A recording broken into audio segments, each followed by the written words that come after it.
Halo anak-anak kelas 9, kembali lagi di program Belajar IPA Fisika bersama Ibu Santi.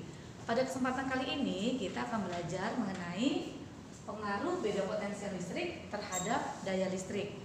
Ya, tentunya kalian mungkin ya sudah tahu kalau di setiap peralatan elektronik itu pasti tertulis spesifikasinya. Nah, yang umumnya tercantum adalah nilai beda potensial dan daya listriknya.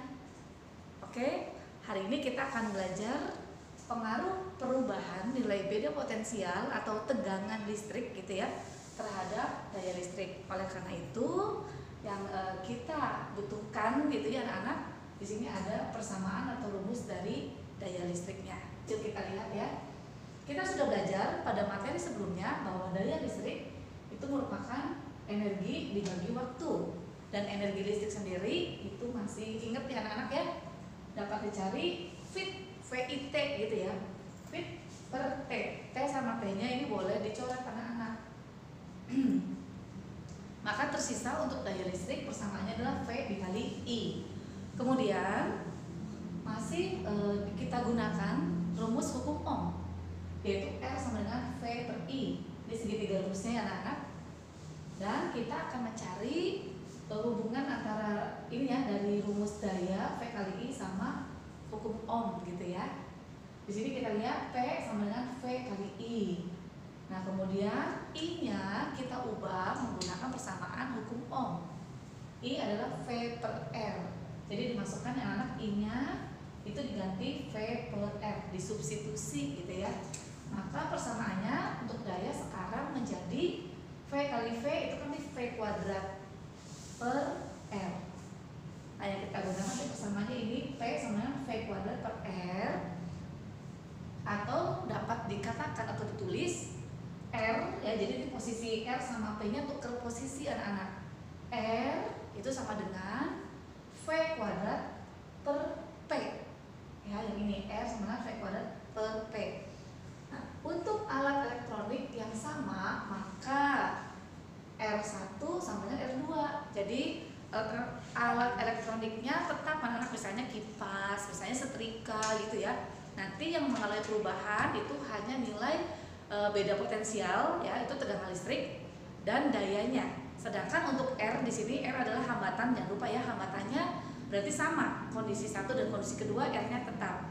R1 sama dengan R2. Nah, dari rumus yang ini anak-anak, R sama dengan V kuadrat per P, kita peroleh langkah selanjutnya R1 berarti V1 kuadrat per P1. Untuk R2 berarti V2 kuadrat per P2. Nah, kemudian ini tukar posisi anak-anak, kita kelompokkan.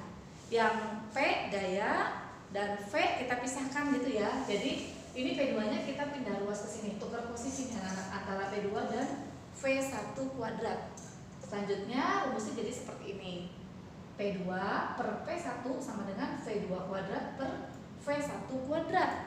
Nah, yang akan kita cari atau biasanya soal-soal pada umumnya ya, itu mencari daya akhir, yaitu P2 nya yang mau dicari. Jadi di P1 ini pindah ruas anak-anak, karena P1 di sini berfungsi atau berperan sebagai pembagi. Ingat ya, kalau pembagian pindah ruas jadi perkalian.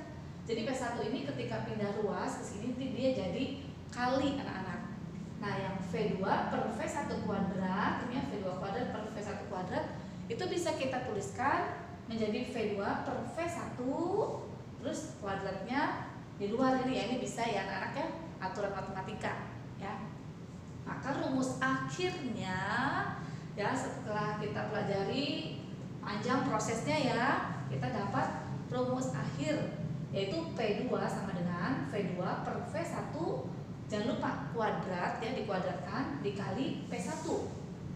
P1 itu daya awal, satuannya watt. V1 itu beda potensial listrik awal, volt ya, atau tegangan listrik itu sama ya anak-anak. P2 itu daya akhir, watt, dan V2 itu adalah beda potensial akhir, volt.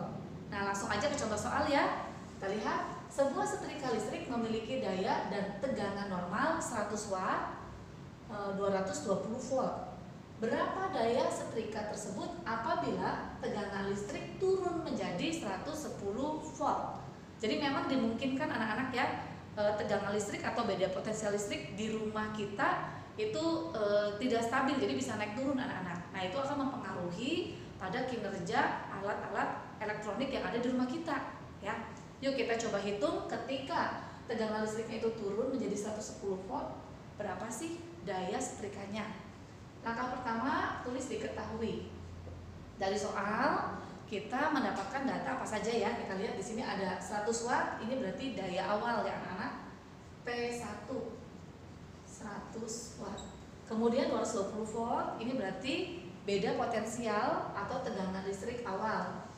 V1 220 volt. Kemudian ini tegangan listrik turun menjadi 110. Berarti ini kondisi akhir dari beda potensial listrik atau tegangan listriknya. Itu V2 110 volt. Yang ditanya berapa daya setrika ketika beda potensialnya 110, jadi P2 nya berapa? Jawab. Tuliskan dulu rumusnya anak-anak ya, dibiasakan. P2 sama dengan P2 per V1, jangan lupa dikuadratkan, dikali P1. Tinggal dimasukkan angkanya anak-anak. Kita punya V2 110, kita punya V1 220, kita punya P1 100. Nah, yang di dalam kurung ini bisa kita sederhanakan dulu anak-anak. Dicoret dulu ya nolnya, ini boleh. 11 per 22 itu bisa kita sederhanakan, masing-masing dibagi 11. 11 bagi 11 itu 1, 22 bagi 11 itu 2. Jadi nanti tersisa yang di dalam kurung 1 per 2 dikuadratin dikali 100.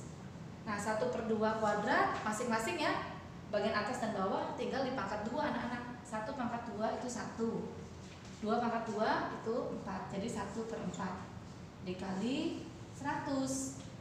1/4 dikali 100 ya, atau 100 dibagi 4 itu hasilnya 25 watt. Ini P2-nya. Jadi ketika setrika listrik yang spesifikasinya 100 watt per 220 volt dipasang pada tegangan atau beda potensial listrik 110 volt, maka daya yang bekerja itu hanya 25 watt.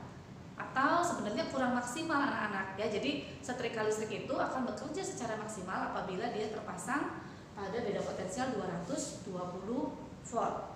Ya, nanti ini anak-anak ya, P2-nya 25 watt. Bagaimana sejauh ini? Bisa ya anak-anak? Oke, semoga penjelasan dari Ibu membantu kalian untuk proses belajar selanjutnya di rumah masing-masing, karena ada latihan soal yang harus kalian kerjakan.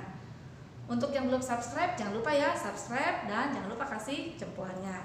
Oke, terima kasih anak-anak yang sudah menonton dari awal sampai akhir tanpa di skip. Dadah, Tuhan memberkati.